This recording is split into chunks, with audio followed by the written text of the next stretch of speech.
Zebulun, Naphtali, we're in heck of A, and who cares? Well, there may be more to it than what meets the eye. As usual, with something that's in Scripture.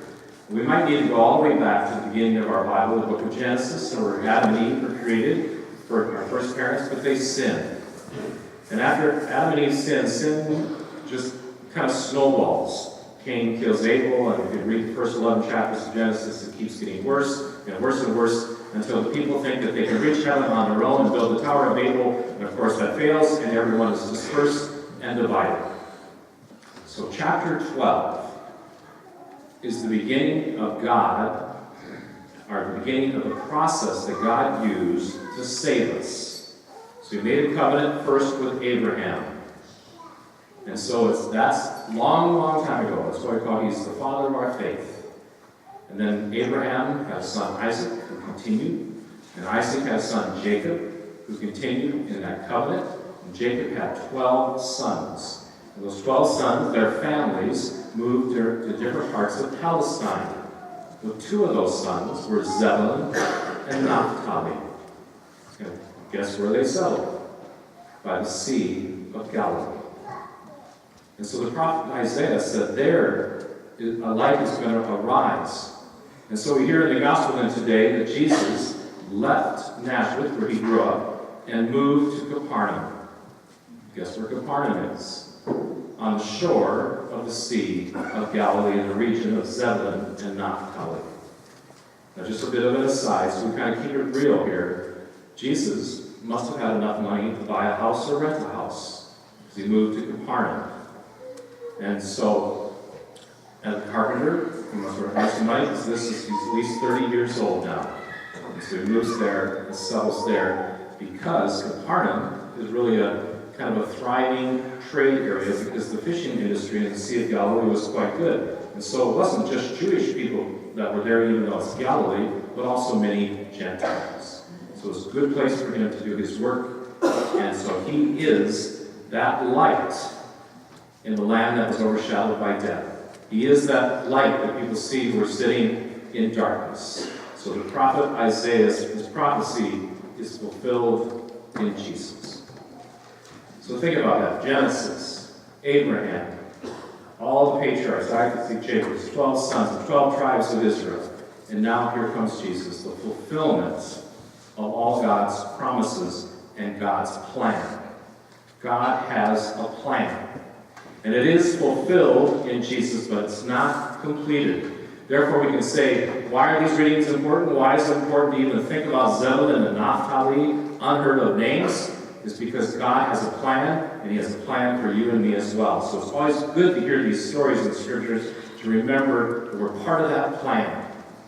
We're part of that big plan of God to save us and to save this world. And it's been fulfilled in Jesus, but it's not completed. That's why we're still part of the plan. God has a plan for you and me individually, and a plan for us as Christians and as Catholics to build up this world, bring that kingdom of God, and continue to raise it up and bring the unity that God so desires. So he has chosen you and me. He has. Just as much as he chose Peter and Andrew, James, and John that we heard about today. And so when I say, well, no, that's not the case because my parents brought me to be baptized when I was a baby, or I was influenced by my spouse to become a Catholic or to be baptized.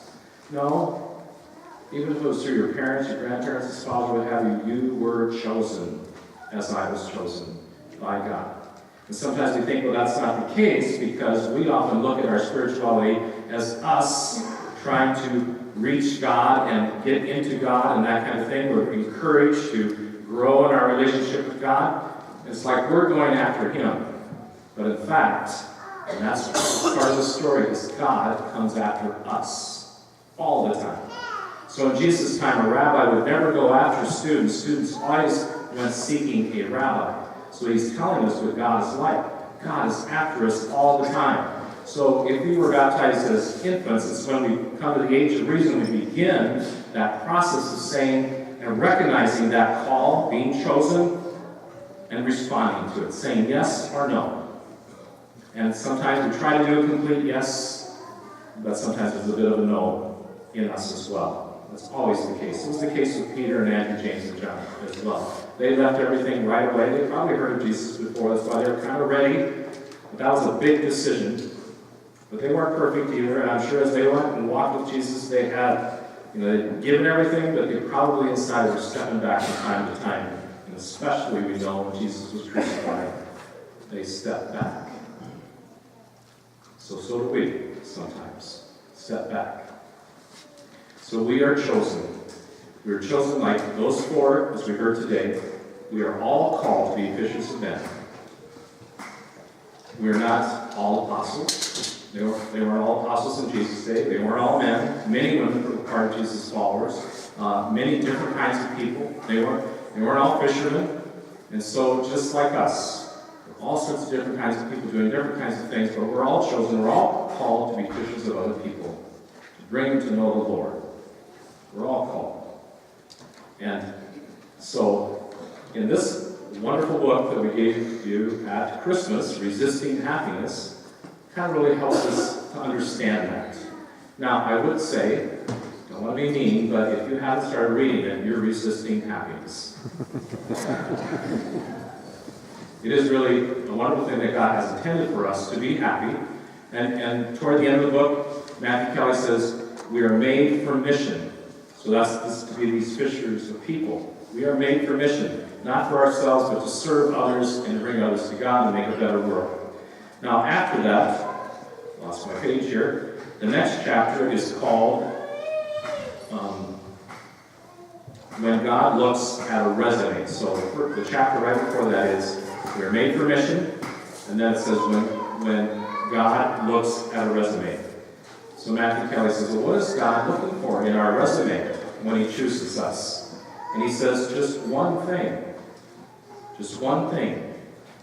for us to launch into our mission, and that is availability. One thing, availability. So Matthew Kelly in this chapter says to how available are we? 20%, 50%, 75%, 94.6%. This probably goes back and forth in our lives, how available we are. And hopefully we can get up every day and tell God, I want to be 100% available. And by the end of the day, when we go to bed, we may have to say, sorry God, I didn't give you the 100%. I wasn't 100% available. But hopefully every day you can try to say, I want to be 100% available. So I quote Matthew Kelly in that chapter about being available. He says, talk about resistant. We're resistant to making ourselves 100% available to God. It's crazy when you think about it. We hold back from God because we want to be in control. That's the bottom line. So I can see that in myself sometimes. I want to be in control. I don't want to let go of certain things. I want to be in control. And then he says, this is one of the grandest delusions in human history. We are not in control, and we never will be.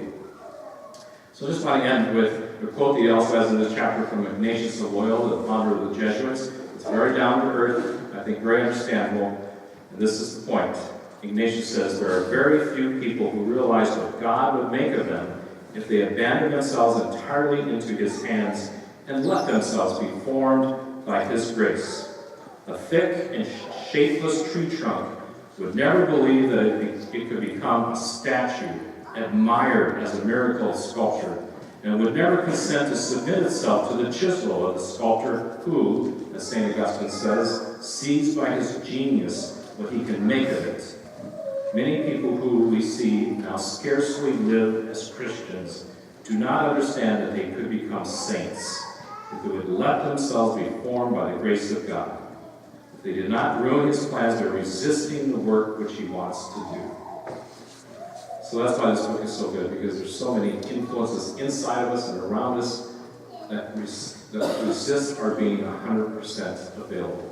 So we need to work at that individually, but we also need to help one another and say, let go. Let God be available, and incredible things will happen.